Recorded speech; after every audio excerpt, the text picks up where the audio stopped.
here from Dialto.com, and today in the hot seat I have the amazing Amanda Russell. Welcome, Amanda. Hi, thanks. Well, thanks for having me. I'm honored to be a part of this. It's early in the morning for both of us here, so actually, no, not for you because you're on the East Coast. Okay. I was really super excited to have you here because Amanda, by the way, guys, if you don't already follow her, go subscribe to her YouTube channel. She makes tons of workout videos, and I love her workouts because they're similar style to mine as well. Like a lot of body weight stuff. She's just dropping it like it's hot in her apartment, getting it done, quick and efficient. I love to invite people on that are different so we can get different point of views, but I also like to invite people that do similar stuff so I can be like, see, it works. Other people are talking about this too. And you also have a really neat story. So just in case anyone doesn't know who you are, can you tell us a little bit about your background and how you even got into fitness?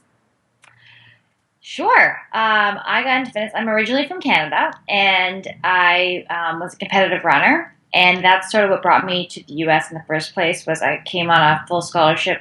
I come from sort of a small northern Ontario community where it was a dream to be able to run and NCAA track and field, which is something I thought could only happen on television, and I didn't ever even think I didn't know that people could actually live in cities like New York and LA. It just seemed like something from a movie, and so I was a bit culture shocked. But I came to the U.S. and I ran in college and a little bit after college, and my obviously like any athlete, I had my sights set on the Olympics, and I was very quickly doing very well, and my career was derailed like a lot of athletes that you don't I think for every Olympic athlete there are at least 5 or 10 that are at that level that don't make it because of an injury or an illness or some other life circumstance, and for me it was an injury. And I remember when that happened,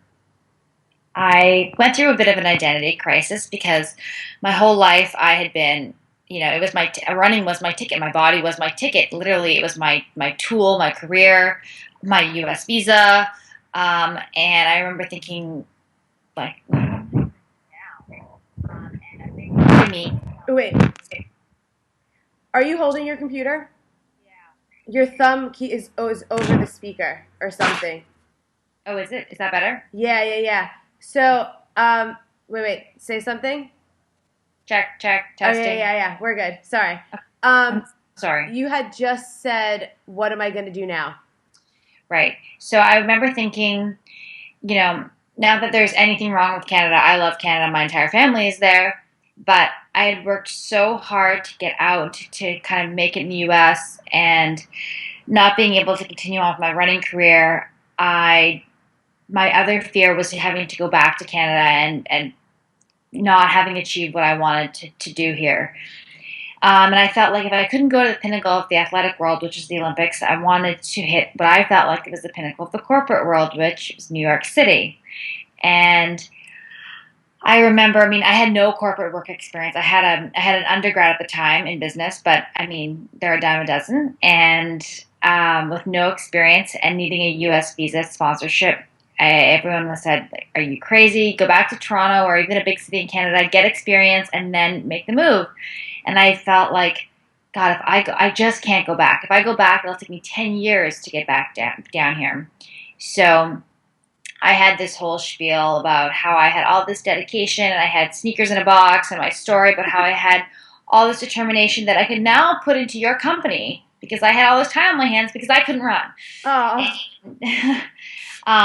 So I ended up getting an offer at a consulting firm here in New York, and I thought that was my ticket. That I had now written my ticket, and I was going to be, making all kinds of money and wearing fancy Chanel suits and waltzing into my Fifth Avenue apartment. And I got to New York, and I was literally living inside a 4x4 cubicle, crunching numbers. Which not exactly, and you have to put your time in the beginning. I know more than anyone what it takes to put time in, and I'm not afraid of hard work. But something in me was like dead, and I knew that there had to be a way. And also, a lot of people get into fitness because they've gone through this major transformation where they have either lost a lot of weight or have never experienced fitness, and then they get into it and they see the changes that it can make. For me, my experience was a little bit different. I knew what it was like to be at the pinnacle of fitness, and then what it was like to have it completely taken away. And not that wasn't that I gained a ton of weight. It was more of my body atrophied. I just wasn't feeling good about myself. There was that no endorphin rush. Your confidence goes down. I kind of went through a little bit of it was almost like a part of me was dead, and was trying to figure out how to get this back. Like, God, people live like this. They just don't move. You're just not like, your body doesn't feel like you own it. And trying to figure out how to get back. How do you get back to that kind of fitness? For me, I'm a little bit crazy, and I wasn't just talking about like a few aerobics classes here. I wanted to get back like serious shape, but I couldn't run. That's all I knew. So I started in the water, and then I progressed to a road bike, and I experimented with literally every kind of format you can imagine, and I had an excuse or a problem with everything.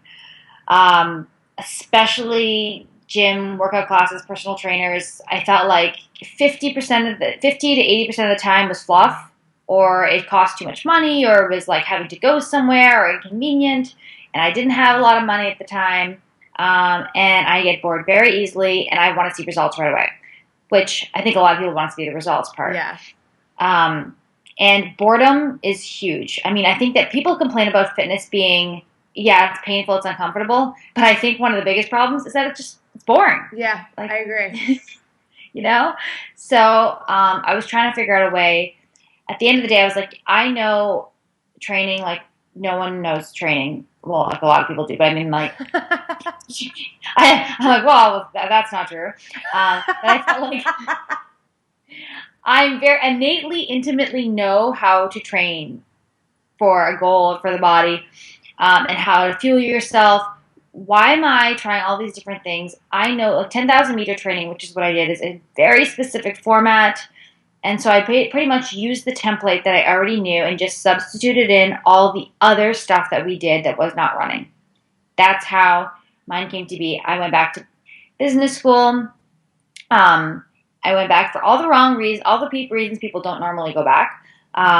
For me, it was I feel like whenever you want to make a life shift, you need to take a risk, but you can't take blind risks. So there's a difference. And I knew that I wanted out of my job, and I wanted to start my own company, and I didn't want to be a personal trainer one-on-one in a gym. I wanted to try to figure out how do you start a brand on a bigger level in the fitness space, which is kind of what we're doing now. Right. But it was much more undefined at that time.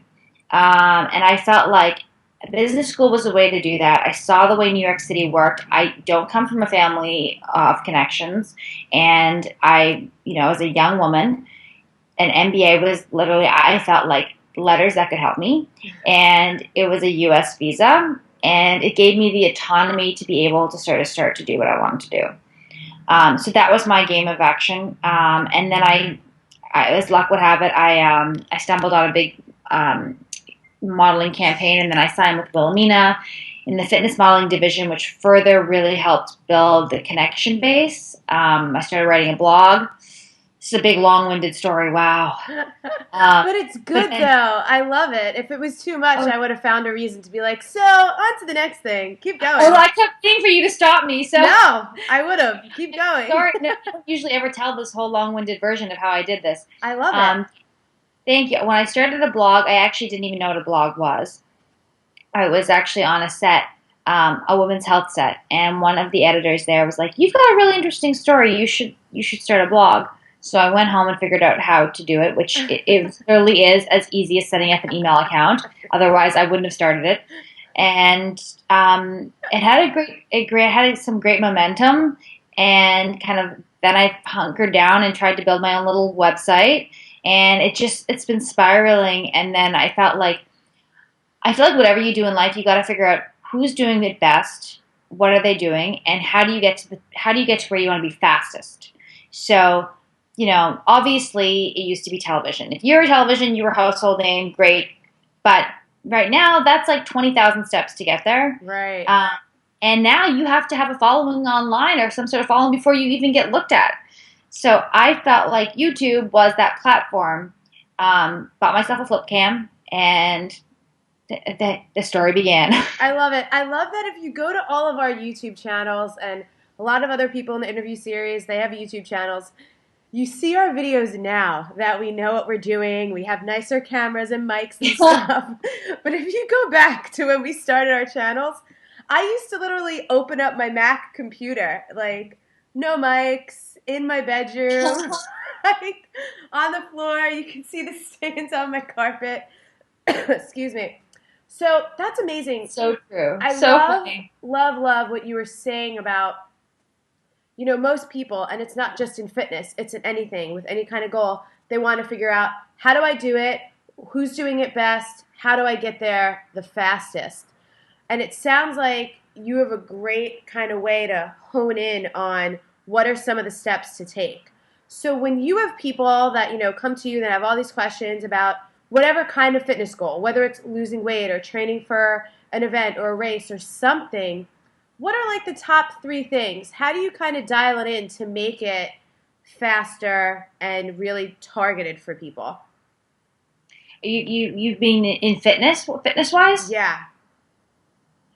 Um, the first thing you want to do, I mean, there's a lot of step process. And for everybody, it's different, right? Mm-hmm. Number one is fine. We are all so different. There is no one size fits all. Yeah. So because this worked for your friend or your boyfriend's girlfriend, it does not mean it's going to work for you. And your body is different. Your head is different. And fitness is 95% in your head. You need to figure out what it is. Number one, what is your goal? I know that's been said. I mean, a zillion times. There's a reason it's been said. You have to just really spend the time to figure out what it is you want to, and define it specifically. So it's not, I want to lose weight. It is, I want to train for 5 kilometers and I want to run it in 25 minutes or less. Once it's specific, then you can formulate an action plan on how to get there. So action plan is number 2. And the way that action plan, I should say, like actually figuring out your steps in terms of how to get there. It could be a personal trainer, if that's what you need, or buying a program online, or joining a gym, or, setting your alarm clock for 7 a.m. every day so that you can power walk, whatever it is. Action plan number 2. Number 3 is, actually, these are not in order. This next one. But okay.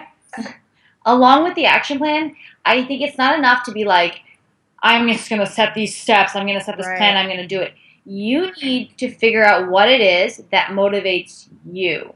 So what it is that's going to drive you. So I see this, and I'm sure that you see this mistake all the time. Somebody wants to get into shape. They don't even know what that really means. But they're going to get into shape, and they have this new agenda that they're going to get up 7 days a week and work out for an hour to 2 hours a day. But they've never worked out before. I mean, if you've never worked out, or you haven't in a long time, or that's not realistic, or you're not a morning exerciser, or you hate the gym, that's not a long-term lifestyle kind of change. And it's going to be short-term. You're going to be frustrated, and you're probably not going to get the results you want.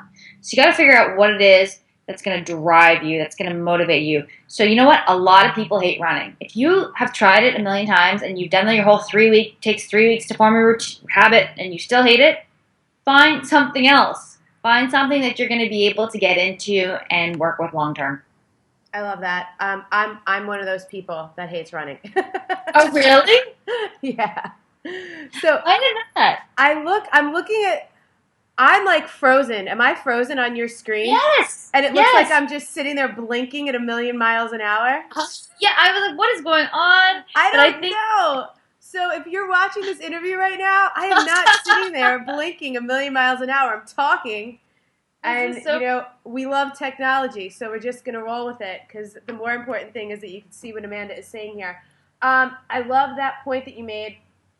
That is something I agree with, like 1,000,000%, because I think too many people try to force themselves. They try to go from 0 to 90 miles an hour. Yeah, 90 miles an hour, or in the wrong kind of car for them. Yeah, yes. And so it's so funny.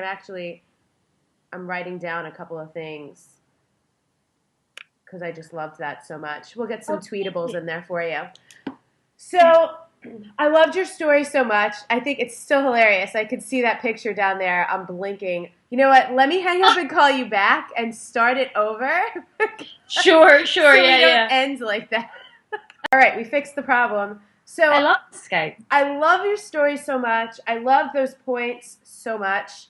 And so I guess, what would you say? I'm going to ask you one more last, like, big home run, inspiring question for you, because like you said, everybody's different. What's the big thing that drives you? Like, if you have to get up early to go to a shoot or do something that might not be the most exciting thing in the world, but you know it'll be worth it in the long run. What gets you out of bed? Two things. Number one is I know what it's like to have it taken away and to not be able to do it. And I say this in my classes, I say this all the time. The fact, if I am physically able to do this, no matter how unmotivated I am, I'm like, I know what it's like to be in so much pain or to not to be able to stand on my own legs, that in itself, it trumps everything. If I'm able to do it, I am alive, you're good.